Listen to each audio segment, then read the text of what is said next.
CWRC ಆದೇಶವನ್ನ ಖಂಡಿಸಿ ಇವತ್ತು ಕರ್ನಾಟಕ ರಕ್ಷಣಾ ವೇದಿಕೆಯ ಮುಖಂಡರೆಲ್ಲರೂ ಕೂಡ ಪ್ರತಿಭಟನೆಯನ್ನ ಮಾಡ್ತಾ ಇದ್ದಾರೆ. ಸರ್ಕಾರದ ವಿರುದ್ಧವಾಗಿ ಆಕ್ರೋಶವನ್ನು ಹೊರಹಾಕಿದ್ದಾರೆ. ಇದಕ್ಕೆ ಸಂಬಂಧಪಟ್ಟ ಹಾಗೆ ಮಾತನಾಡುವುದಕ್ಕೆ ಕರ್ನಾಟಕ ರಕ್ಷಣಾ ವೇದಿಕೆಯ ಅಧ್ಯಕ್ಷರಾಗಿರುವಂತಹ ಟಿ ನಾರಾಯಣ್ ಗೌಡರು ನಮ್ಮ ಜೊತೆಗಿದ್ದಾರೆ. ಮಾತನಾಡಿಸ್ತಾ ಹೋಗ್ತೀನಿ. ಸಂಬಂಧಪಟ್ಟ ಹಾಗೆ ಯಾವ ರೀತಿಯಾಗಿ ಪ್ರತಿಭಟನೆ ನಡೆಸ್ತಾ ಇದ್ರಿ? ಈಗ ಸರ್ಕಾರವು ಕೂಡ ನಿರ್ಲಕ್ಷ್ಯ ವಹಿಸ್ತಾ ಇದೆ ಅನ್ನುವಂತಹ ಆರೋಪಗಳನ್ನ ನೀವು ಮಾಡ್ತಾ ಇದ್ದೀರಿ ಅಂತ. ಬಹುಶಃ ಇವತ್ತು ಕಾವೇರಿ ನೀರು ನಿಯಂತ್ರಣ ಸಮಿತಿ ನಿನ್ನೆ ಏನು ತೀರ್ಪನ್ನು ಕೊಟ್ಟಿದೆ, ಆದೇಶ ಮಾಡಿದೆ, ಆ ಆದೇಶ ಒಂದು ರೀತಿಯ ಕರ್ನಾಟಕದ ಜನರ ಪಾಲಿಗೆ ಮರಣ ಶಾಸನ. ಇದು ಹೊಸದೇನಲ್ಲ. ನಮಗೆ ಪ್ರತಿ ಸಂದರ್ಭದಲ್ಲೂ ಕಾವೇರಿಯ ಪ್ರಾಧಿಕಾರ ಇರಬಹುದು, ಇಲ್ಲ ಕೇಂದ್ರ ಸರ್ಕಾರದ ತೀರ್ಮಾನಗಳಿರ್ಬೋದು, ಇಲ್ಲ ಕಾವೇರಿಯ ನೀರು ನಿಯಂತ್ರಣ ಸಮಿತಿಯ ಆದೇಶಗಳಿರ್ಬೋದು, ಇಲ್ಲ ಕಾವೇರಿಯ ನಿವಾರಣಾ ಪ್ರಾಧಿಕಾರ ಇರಬಹುದು, ಇವೆಲ್ಲ ತೀರ್ಪುಗಳು ಕರ್ನಾಟಕದ ಪಾಲಿಗೆ ಒಂದು ರೀತಿಯ ಮರಣ ಶಾಸನವೇ ಹೊರತು ಯಾವತ್ತೂ ನಮ್ಮ ಪರವಾಗಿ ಒಂದು ತೀರ್ಪು ಬಂದಿಲ್ಲ. ಯಾಕೆಂದರೆ ಕಾವೇರಿ ಹುಟ್ಟೋದು ಕರ್ನಾಟಕದಲ್ಲಿ, ಡ್ಯಾಮ್ ಕಟ್ಟಿರೋರು ಕರ್ನಾಟಕದ ಸರ್ಕಾರಗಳು. ನಮ್ಮ ಡ್ಯಾಮಲ್ಲಿ ನೀರನ್ನು ನಾವು ಸಂಗ್ರಹಿಸಿ ನಮಗೆ ಕುಡಿಯುವ ನೀರಿಗೆ ಎಷ್ಟು ಬಳಕೆ ಮಾಡ್ಕೋಬೇಕು, ವ್ಯವಸಾಯಕ್ಕೆ ಎಷ್ಟು ಬಳಕೆ ಮಾಡ್ಕೋಬೇಕು ಅನ್ನೋದು ಅರಿವು ನಮಗಿದೆ.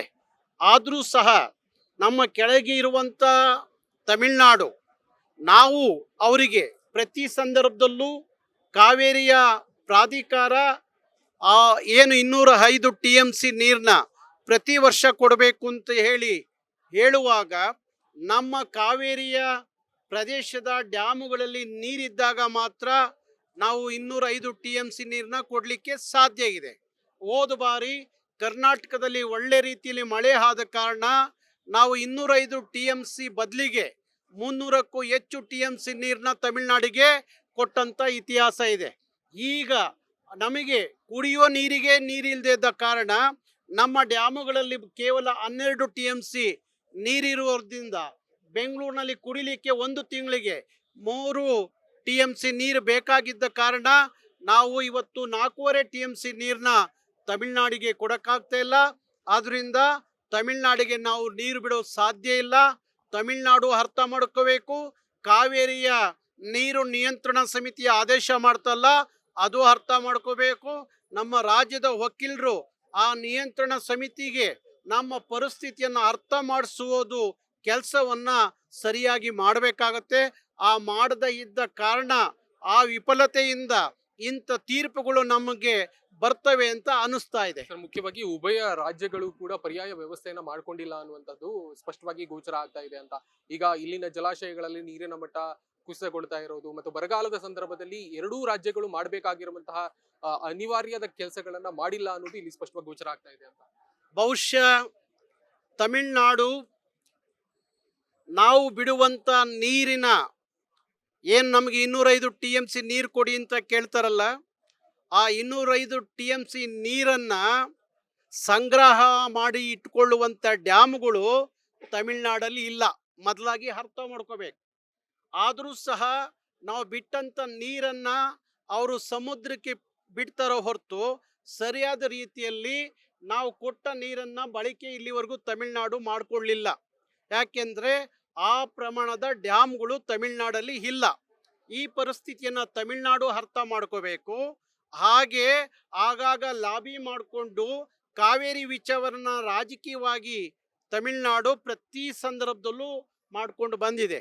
ಹಾಗೆ ಕರ್ನಾಟಕವೂ ಅಷ್ಟೇ, ಸರಿಯಾದ ರೀತಿಯಲ್ಲಿ ಕರ್ನಾಟಕ ಸರ್ಕಾರ ನಾವು ಕಾವೇರಿಯ ನಿಯಂತ್ರಣ, ಕಾವೇರಿ ನದಿ ನೀರಿನ ನಿಯಂತ್ರಣ ಸಮಿತಿ ಏನಿದೆ ಅದರ ಮುಂದೆ ಇರ್ಬೋದು, ಕಾವೇರಿ ನೀರು ನಿವಾರಣಾ ಪ್ರಾಧಿಕಾರ ಏನಿದೆ ಅದ್ರ ಮುಂದೆ ಇರ್ಬೋದು, ನಾವು ಸರಿಯಾದ ರೀತಿಯಲ್ಲಿ ನಮ್ಮ ವಕೀಲರನ್ನ ಇಟ್ಟು ವಾದ ಮಾಡಿಸ್ಬೇಕಾಗತ್ತೆ. ಕರ್ನಾಟಕದ ಪರಿಸ್ಥಿತಿಯನ್ನು ಅವರಿಗೆ ಅರ್ಥ ಮಾಡಿಸ್ಬೇಕಾಗತ್ತೆ. ಇದು ಮಾಡದೆ ಸರಿಯಾಗಿದ್ದ ಕಾರಣ ಇವತ್ತಿಂತ ಅನ್ಯಾಯ ಆಗ್ಲಿಕ್ಕೆ ಸಾಧ್ಯ ಆಗಿದೆ. ತಮಿಳುನಾಡಿನಲ್ಲಿ ಜಲಾಶಯಗಳಲ್ಲಿ ಈಗ ಸದ್ಯಕ್ಕೆ ಬೇಕಾಗುವಷ್ಟು ನೀರಿದೆ, ಬಟ್ ಇನ್ನೂ ಕೂಡ ಬಯಸ್ತಾ ಇದೆ ಕರ್ನಾಟಕದಿಂದ ಅನ್ನುವಂತ ಆರೋಪ ಇದೆ. ಇದು CWRCಗೂ ಕೂಡ ಗೊತ್ತಿದೆ ಅನ್ನುವಂತಹ ಮಾಹಿತಿ ಇದೆ. ಆದಾಗ್ಯೂ ಕೂಡ ತಮಿಳುನಾಡಿನ ಪರವಾದಂತಹ ನಿಲುವನ್ನ ಆದೇಶದ ಮುಖೇನವಾಗಿ CWRC ಮಾಡ್ತಾ ಇದೆ ಅಂತ. ನೋಡಿ, ಅದನ್ನೇ ಹೇಳೋದು, ತಮಿಳುನಾಡಿನ ಲಾಬಿ ಆಗಿರುತ್ತೆ. ತಮಿಳ್ನಾಡು ಕೇಳ್ತಿರೋದು ಕುಡಿಯ ನೀರಿಗಲ್ಲ, ಅವರು ವ್ಯವಸಾಯಕ್ಕಾಗಿ ನೀರು ಕೇಳ್ತಾ ಇದ್ದಾರೆ. ನಾವು ನೀರಿಲ್ಲ ಅಂತ ಹೇಳ್ತಿರೋದು ನಮಗೆ ಕುಡಿಯೋ ನೀರಿಲ್ಲ ಅಂತ ಹೇಳ್ತಾ ಇದ್ದೀವಿ. ಕುಡಿಯುವ ನೀರಿಗೆ ಯಾವುದೇ ಪ್ರಾಧಿಕಾರ ಇರ್ಬೋದು, ಯಾವುದೇ ಸಮಿತಿ ಇರ್ಬೋದು, ಪ್ರಾಧಾನ್ಯತೆ ಕೊಡಬೇಕಾದ್ದು ಕುಡಿಯೋ ನೀರಿಗೆ. ನಮಗೆ ಕುಡಿಯೋ ನೀರಿಗೆ ನಮ್ಮ ಡ್ಯಾಮುಗಳಲ್ಲಿ ನೀರಿಲ್ಲ ಅಂತ ಹೇಳುವ ಸಂದರ್ಭಕ್ಕೆ ನೀವು ವ್ಯವಸಾಯಕ್ಕೆ 4.5 TMC ನೀರು ಕೊಡಿ ಅಂತ ಹೇಳೋದ್ರಲ್ಲಿ ಎಷ್ಟು ಮಟ್ಟಿಗೆ ಅರ್ಥ ಇದೆ, ನ್ಯಾಯ ಇದೆ, ಇದನ್ನು ಅರ್ಥ ಮಾಡ್ಕೋಬೇಕಲ್ಲ. ಹಾಗಾಗಿ ಪರಿಸ್ಥಿತಿಯನ್ನು ಸರಿಯಾದ ರೀತಿಯಲ್ಲಿ ಅರ್ಥ ಮಾಡಿಸುವಂಥದ್ದು ಆಗಬೇಕು.